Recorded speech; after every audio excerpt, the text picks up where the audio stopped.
About this, the state's electric grid in better shape today than it has been this week over the last few days when record heat pushed demand up, bringing calls to conserve energy from ERCOT. You can see we're in the green today instead of yellow like yesterday. That little green half moon there in the middle of the screen is good news. Remember, it's ERCOT and the state's Public Utility Commission that oversees the energy sector here in the state of Texas.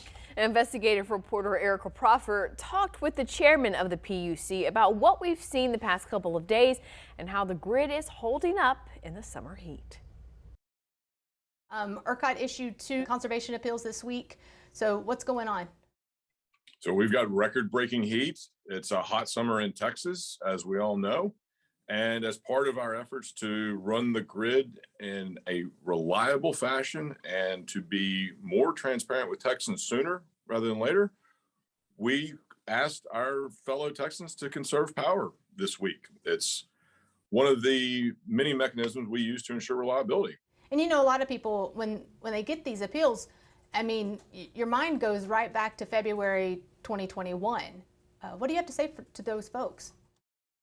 Of course, that tragedy will never be forgotten here at the PUC and ERCOT, and that's why we're working so hard to make sure that we keep the lights on and we have more tools than ever, and we are moving away from the old crisis-based business model. In the past, the conservation notice may not go out until minutes before the conservation was needed, and that's where you'll see the difference of the different approach we're taking by letting Texans know earlier, even the night before. We don't take a conservation notice lightly. We use every possible tool before we ask 26 million Texans to disrupt their lives. But when we need to use the tool, we're going to use it sooner rather than later and use every possible resource to make sure we keep the lights on.